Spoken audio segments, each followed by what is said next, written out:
Hello, I'm Alex Gordon.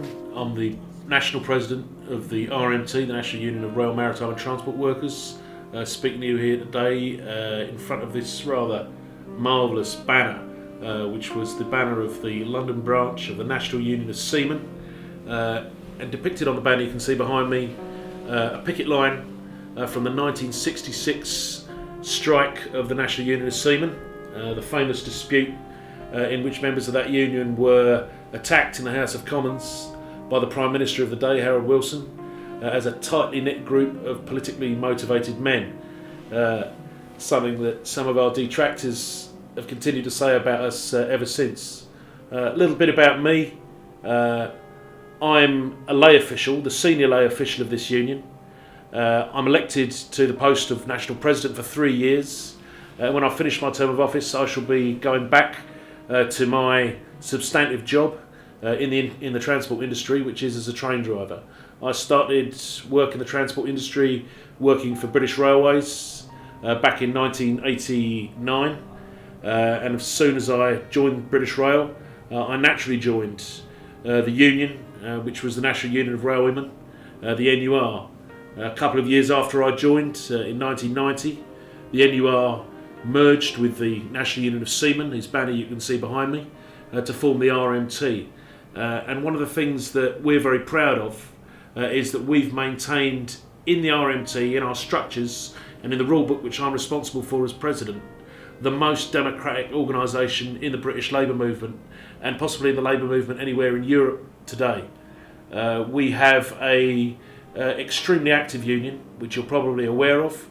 We punch well above our weight in industry, but the reason we're able to do that is because our members know that if they've got a problem, they can go to their branch, they can go to their representative at the workplace, and that there are mechanisms which mean that they can make their union work for them. I started to get involved in the union very soon after I joined the railway industry. I say very soon, it took me maybe a year before I went to my first branch meeting. I was very intimidated when I first went to a branch meeting.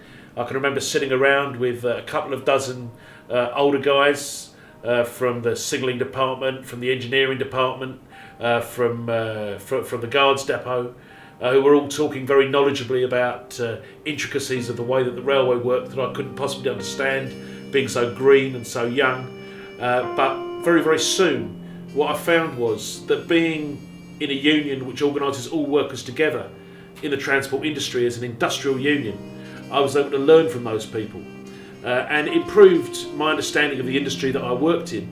And it also gave me an insight really into the great history, the great working class history which we've got in this country, because our union is the historic organisation of transport workers in this country. There have been other organisations of transport workers down the years, but they've tended to get gobbled up into general unions. What is unique about the RMT is that we flew the flag 100 years ago.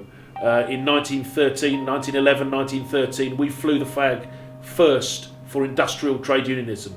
The idea that one democratic organisation that united all transport workers, from ships to docks to railways to trams to metros to goods and cartage to lorries to taxis to buses, one democratic organisation that united all those workers, all those transport workers together and worked for a common aim, could have a unique power in a global industry that was dominated by long supply chains and by just-in-time production methods, which is particularly the kind of industry that we see today around us.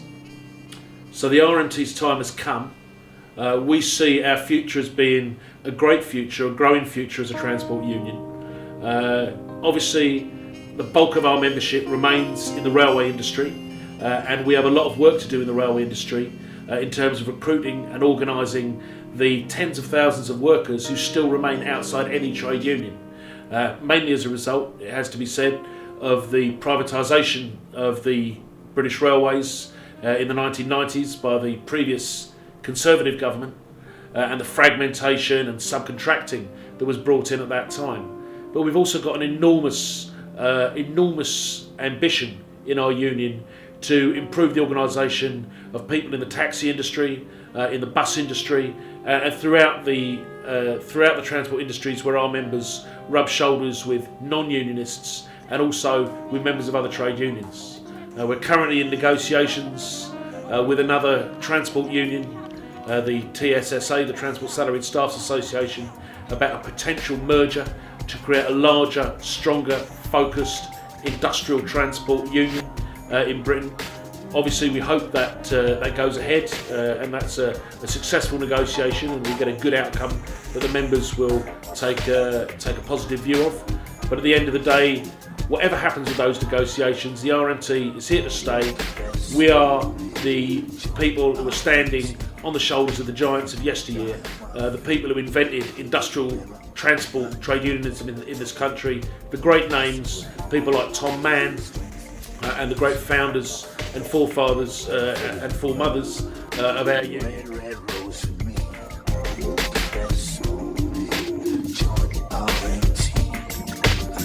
Die on my feet, live forever on my knees. Don't pass around. Strength and unity. Ready for you forever.